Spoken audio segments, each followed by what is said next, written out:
Good morning students, I am Jacob, your English teacher. So today we are going to start with a new poem which is A Thing of Beauty, written by John Keats from your Flamingo book. So before we start, in this poem John Keats gives us a clear message that a thing of beauty is a joy forever, wherein he means that value of a beautiful thing never decreases. It never loses its value. And if at all we are sad or we are in unpleasant mood and we come across a beautiful thing, it takes away that sadness. And then later in the poem he discusses about the beauties of planet Earth, the trees, the streams, the flowers.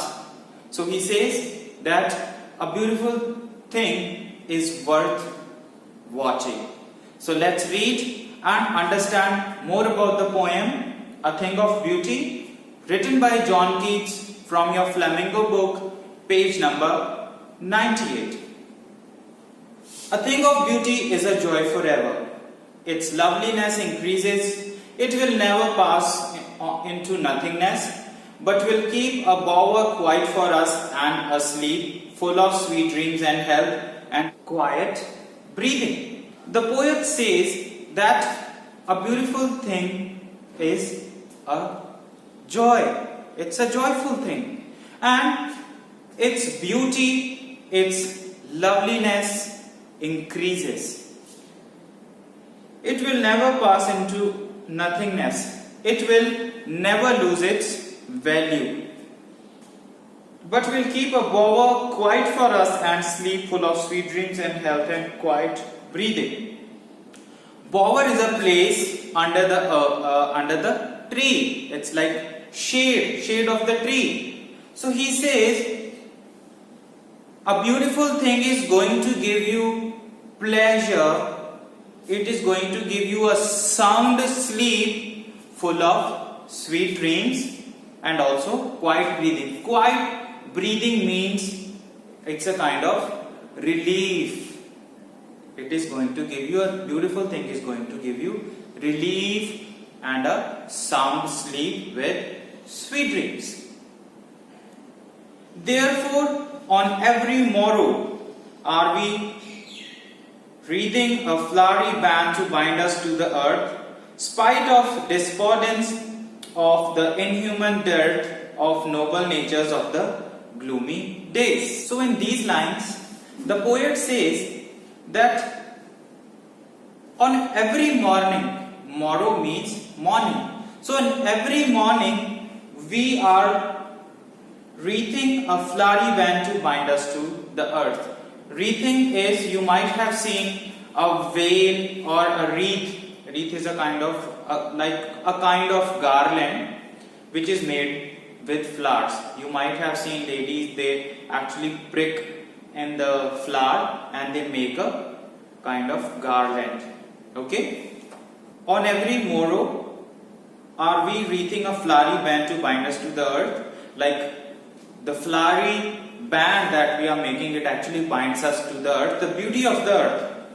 Spite of despondence of the human death of noble natures of the gloomy days. Regardless of disappointments, despondence means disappointments. There are a lot of disappointments that we people experience in our lives.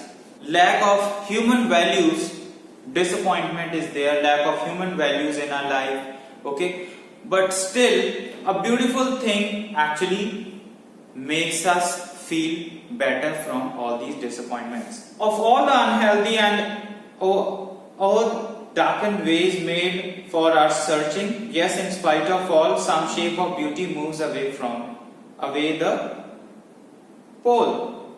So, poet is saying that all the disappointments, all the inhuman dirt, lack of inhuman or lack of human values that we have, is removed by a beautiful thing. The cover of sorrow, sadness is actually taken by a beautiful thing.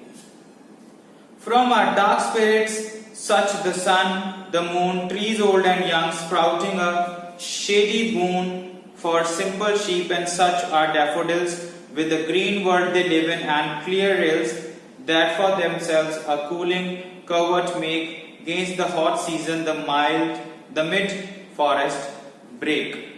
So in these lines, John Keats expresses that trees old and young are a blessing to humanity, as they give us a shelter or they give us a cool shade. For simple sheep, and such are daffodils with the green world they live in. So it is also a shelter for a sheep, the trees, old trees, and the daffodils are blooming in the green surrounding. And clear rills that for themselves are a cooling covert make against the hot season.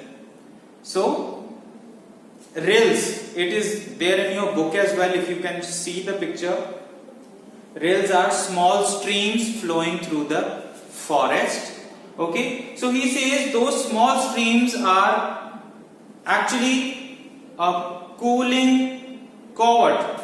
Cooling covert means that they are providing a kind of coolness in the hot season. The mid-forest brake, rich with a sprinkling of fair musk rose blooms, and such too is the grandeur of the dooms we have managed for the mighty dead, all lovely tales that we have heard or read, an endless fountain of immortal drink pouring onto us from the heavens brink. So brakes are growing in the middle of the forest, and it is being made more beautiful and lovely by sprinkling of blooming roses.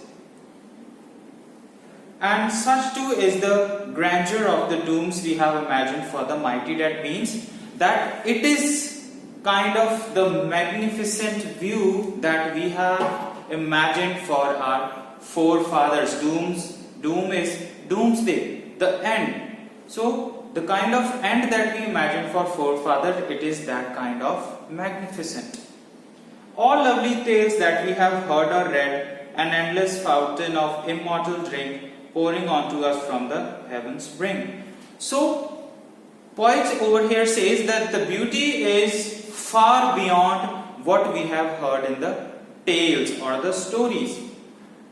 An endless fountain of immortal drink pouring onto us from the heavens brink. So immortal is so endless that it is pouring into our hearts from the heaven above. So students, this is what the poem is all about. The poet actually says that a thing of beauty is a joyful thing. It is a joy wherein he praises the beauty, and he says that the cover of sadness, unpleasant surrounding around us can be taken away by a beautiful thing. Beautiful thing never loses its value. Its loveliness, its beauty increases. It's endless. There is no end to it. Then he praises the beauty of the earth. He says the trees, the old trees, they give us shade so that we can actually have a sound sleep with sweet dreams, and we can be calm. Then he says the daffodils are blooming in the middle of the forest. Then he says brakes are actually growing in the middle of the forest, and to add on, there are sprinkling of blooming rose. And he says it seems like this is never ending. It is immortal. There is no end to it, and it is pouring into our hearts, going to our hearts, and it is pouring directly from the heaven above. So if you have any queries related to the poem, we will discuss it during our online class. Thank you students, and have a good day ahead.